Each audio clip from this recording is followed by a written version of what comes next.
What up, everybody? It's your girl Kitty Connects, and I am here with Jooselord. What's going on? What up, Juice? How long you been doing music, dog? 4 going on 5 years. February 21st will make 5 years. What made you start, doing music? Because your music is different. My mom asked me to start making music. Why did she do that?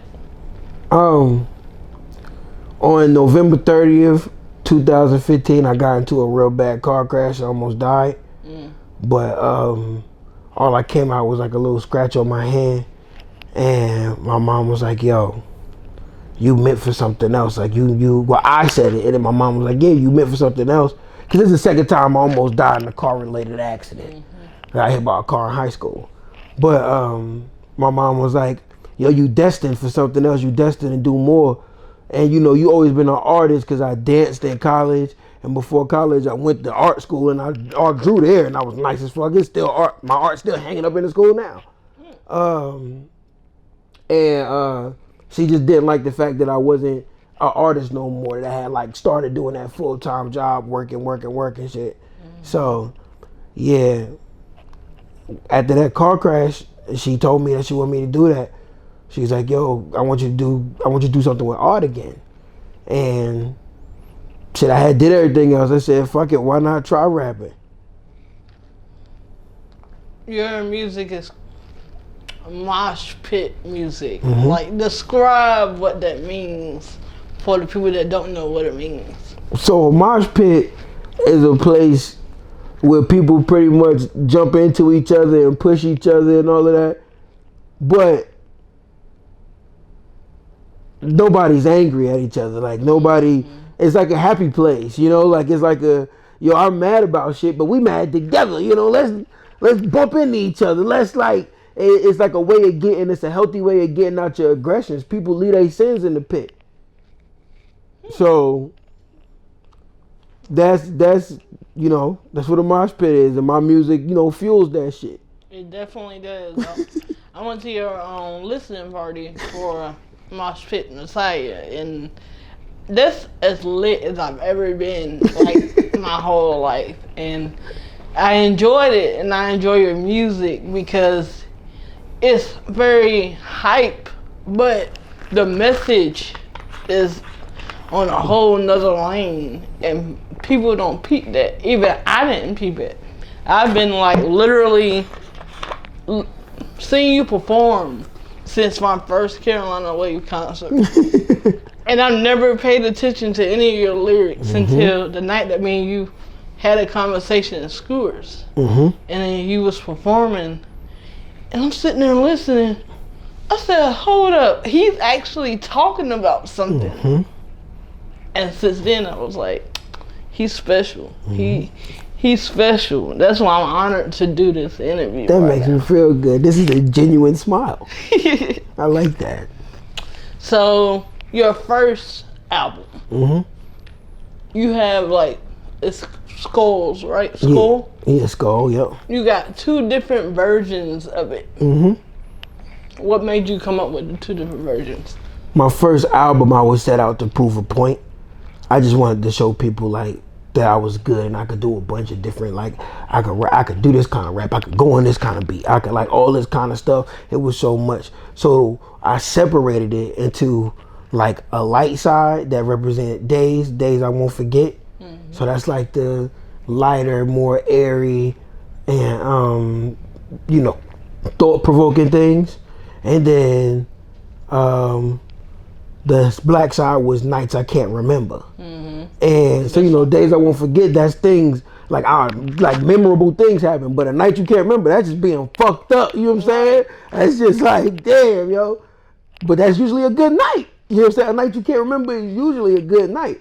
So it's about, the black side was about being rowdy, you know what I'm saying? Being with the boys, wilding out and shit. Vent is my favorite song on those 2 because you talk about fuck, going to work 9 to 5, having a dream and stuff like that. And I feel like nowadays, right now with the pandemic happening, a lot of people are really taking that to heart. Yep. These companies don't give a fuck about you. At all. They don't give a fuck about you.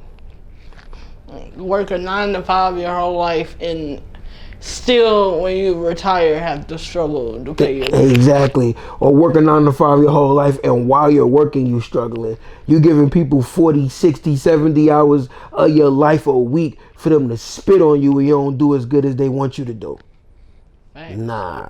That ain't meant for nobody. Nope. But being an entrepreneur ain't meant for everybody either. No, so what I tell people all the time, I'll be like, yo,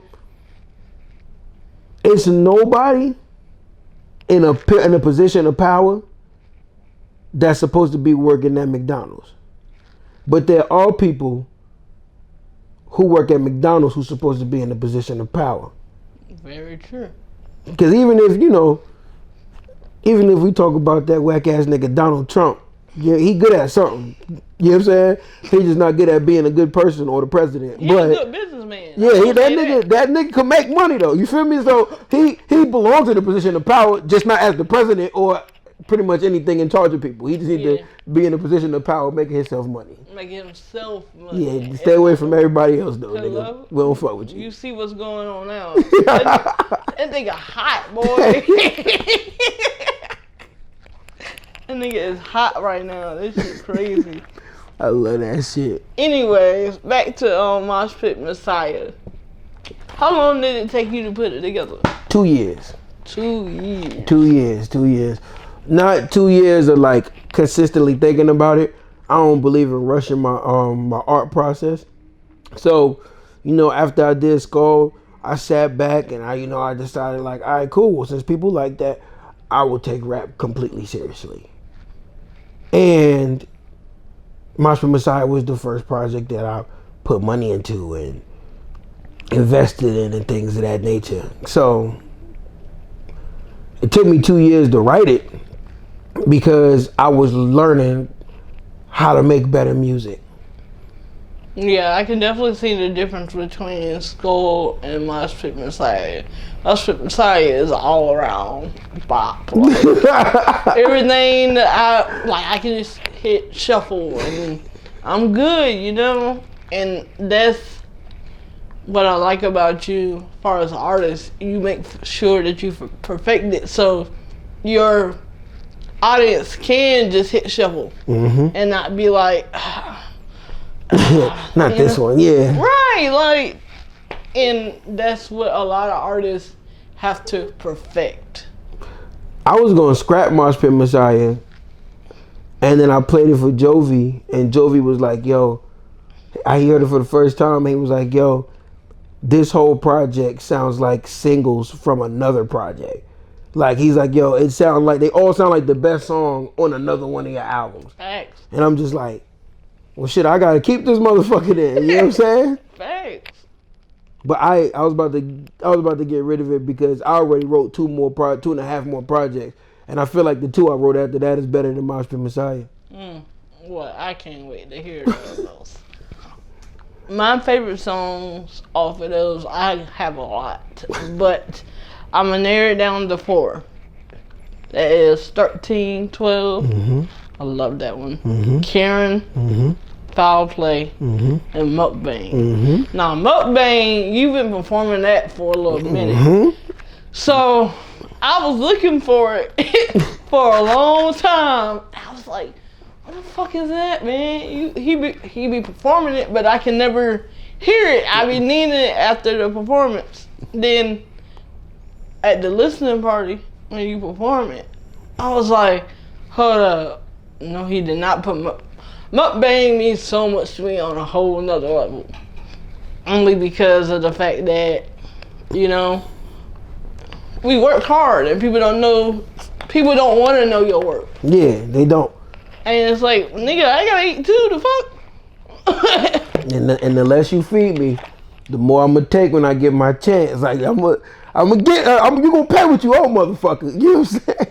Facts, exactly. Like, well, Mukbang is my favorite song, and I want Deuce to shoot the video to it. All right. Deuce to shoot the video. All right. Wait till he had an idea for it, though. He gonna like that. We ain't gonna put too much. We can't let him know. You know what I'm saying? Can't let the secrets. So Chillwoods, I fuck with him. That nigga is dope as fuck as a producer. I met him from Fiji, which is a song that Exhale and somebody and somebody's very special is featuring on that song. But that's the first song I heard him produce. He produced this whole album for the most part, right? No, just whole thing. The whole thing? Yep. Every song. He's how did y'all meet? In college. I've known that man for 10 years. Oh, that's like your brother. Yeah, I was homeless and I used to sleep on his couch and then bounce from couch to couch, but I slept on his couch for like months. I ain't had no money. He used to use his flex dollars as Central to feed me. Like, that's my nigga. Like, that's my motherfucking nigga. I mean, and I helped him get out a lot of jams. Like we've always given to each other. We've always wanted to take care of each other. So that's like my nigga for real. How did Crossbones become a thing? And what is Crossbones? Crossbones is a collective. It's you know, like how Wu-Tang started out as a collective, an ASAP Mob. We not like a label. We not, you know, we just a bunch of niggas who fuck with each other and love each other. It's a brotherhood with a sister in it. Shout out to None. Yeah, you already know, big None shit. We out here. Yeah, and it came to be because I started doing better in music than I thought I was gonna do, and I remember thinking like, yo, I want a Wu-Tang. You know what I'm saying? I want an ASAP Mob. If I blow up, there's niggas around here that I can't leave behind. So I'm gonna call all those niggas to the table and be like, yo, let's sit down, let's have a pack, let's talk about this. And if one of us blow up, we all gonna go. Because we all can make it. It's not a single name in Crossbones that can't make it. On their own. That's very true. So if one of us make it, then everybody's dreams come true. Because we Crossbones. Same thing happened with ASAP Mob, Wu-Tang, RZA had to make it first. Somebody gotta make it first. Yeah. But when that somebody is connected to a bunch of dope motherfuckers, you just blow up. And the whole world get to see them after that. Right, exactly. That's what Crossbones was started for. Who's in Crossbones other than None? We already named her. So it's me. I gotta count on my fingers. That's how I get it, because I know it's 7 artists, 2 producers, and 2 DJs. It's me, Jovi, Convo, 3 a.m., None After Hours, Black Trail, and Precise Politics. Producers, we got Streety Baby and Chill Woods.